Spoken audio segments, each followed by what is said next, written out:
Sementara itu, Julie terlihat sedang berbincang dengan Nora. Ia kemudian menceritakan apa yang terjadi. Ia mengatakan ia merindukan zombie yang menyelamatkannya. Nora yang merasa aneh lalu meledek Julie. Di tengah malam, Julie yang tidak bisa tidur, ia lalu keluar ke balkon untuk sekedar mendapat udara segar. Lalu ia dikagetkan dengan kehadiran R di halaman rumahnya. Ia pun turun ke bawah dan langsung memeluk R. Julie mengatakan bahwa tubuh R lebih hangat dari sebelumnya. Julie lalu membawa R masuk ke rumah agar tidak terlihat oleh tentara. Nora yang melihat R untuk pertama kalinya merasa bingung karena menurut analisanya zombie yang berbau busuk, tapi bahkan kini R tidak berbau sama sekali. R lalu mengatakan alasan kedatangannya ke rumah Julie, bahwa para bonis akan menyerang manusia ke kota. Dan atas itu Julie pun berencana memberitahukan hal tersebut ke ayahnya.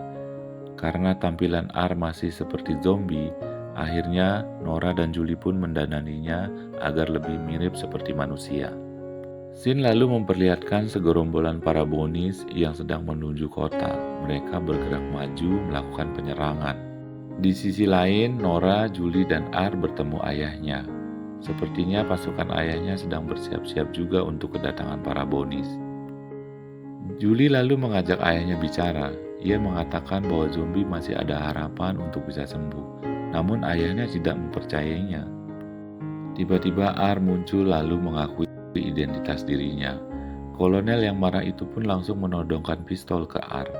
Tapi di sisi lain ada Nora juga yang menodongkan pistol ke ayah Julie dan akhirnya menyuruh R dan Julie agar segera pergi dari situ. Karena rencananya gagal, Julie dan R memutuskan untuk memberitahukan teman zombinya. Setelah sampai di stadion, betapa kagetnya mereka berdua melihat kawanan besar zombie sudah berkumpul di sana bersama M. Mereka mengatakan akan bersama-sama membantu manusia untuk mengalahkan para bonis. Tidak berselang lama, para bonis lalu muncul dari atap stadion. M lalu menyuruh R dan Julie untuk segera lari dari sana, sementara zombie yang lain akan menahan para bonis di stadion. Tapi sayangnya ada beberapa bonis yang lolos lalu mulai menyerang R dan Julie. R berusaha sekuat tenaga untuk menghentikannya. Diceritakan pasukan Kolonel Grigio yang telah sampai di stadion. Mereka menjadi bingung melihat para zombie yang bertarung melawan para bonis.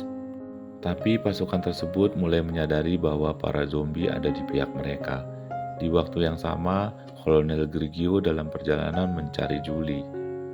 Pasukannya menginfokan bahwa mereka dibantu oleh para zombie saat melawan para bonis.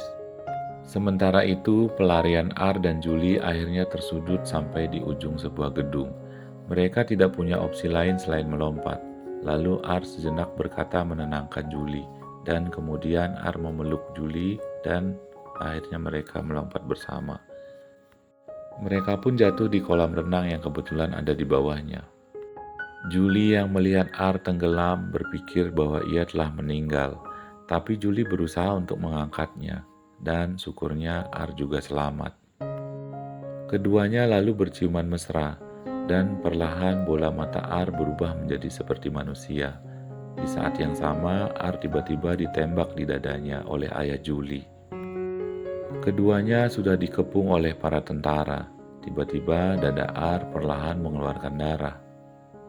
Julie lalu berteriak ke ayahnya, kalau R mengalami pendarahan, itu artinya R sudah perlahan bukan seorang zombie lagi, karena zombie tidak berdarah. Dan pada akhirnya ayah Julie mempercayai bahwa zombie punya kesempatan untuk berubah menjadi manusia kembali. Dari sana terlihat para zombie dan tentara bahu-membahu melawan para bonis. Keadaan kota pun berubah membaik.